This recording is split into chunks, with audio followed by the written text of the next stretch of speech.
یہ بتائیے کاکڑ صاحب، یہ جو کلدم لشکر جھنگوی العالمی کے جن دہشت گردوں کو مارا گیا ہے، جس کے بارے میں یہ ISPR کی اطلاعات آئی ہیں، یہ کن کن دہشت گرد سرگرمیوں میں ملوث تھے؟ کہاں کہاں ان کی انوالومنٹ تھی؟ دیکھیں، یہ گروپ تقریباً پچھلے 1-1.25 سال سے بلوچستان اور سندھ کے اطراف میں بہت ساری کارروائیوں میں ان کا لیڈ رول رہا۔ یہ ہمارے جو لائرز پہ اٹیک ہوا تھا اس سے بھی انڈائریکٹلی یہ جڑے ہوئے لوگ تھے، جو شاہ نورانی کا تھا اس سے بھی یہ فیسیلیٹیشن کا رول ان لوگوں کا اور ان سے جڑے ہوئے لوگوں کا تھا۔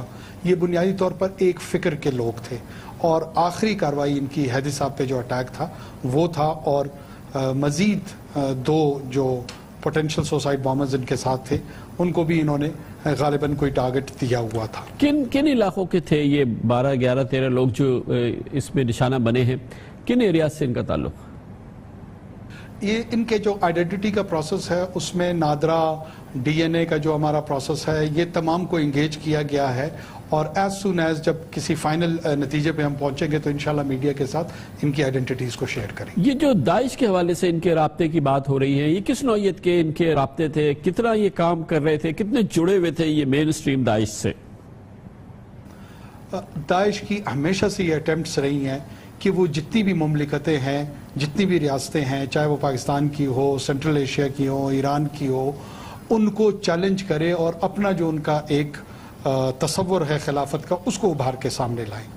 اس سلسلے میں یہ جو ڈسگرنٹلڈ ایلیمنٹ ہمارے یہاں سے افغانستان پہنچ چکا تھا، یہ ان کے ساتھ ضرور ایکشن میں آیا ہے، انٹریکشن ان کا آپس میں ہوا ہے، اور داعش کی یہ خواہش بڑی ڈیسپریٹ رہی ہے کہ وہ کسی نہ کسی طریقے سے اپنی پریزنس کو اب پاکستان کے اندر لے کر آئیں۔ خوش قسمتی سے ہمارے ہاں ان کی کوئی آرگنائزیشنل کیپیبلٹی ڈیولپ نہیں ہو سکی۔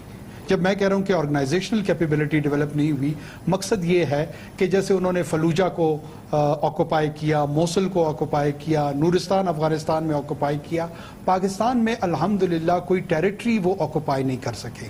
تو انہوں نے کیا کیا کہ یہاں کے جو لوکل ڈسگرنٹلڈ گروپس تھے، سپلنٹر گروپس تھے، ان کو اپنے لیے ایز اے فرینچائز یوز کرنے کے خواہش کا اظہار کیا، اور ان کے بیچ میں ایک لنکیجز اور قربت ہمیں نظر آ رہی ہے۔ بہت بہت شکریہ جناب انوار الحق کاکڑ ہمارے ساتھ تھے۔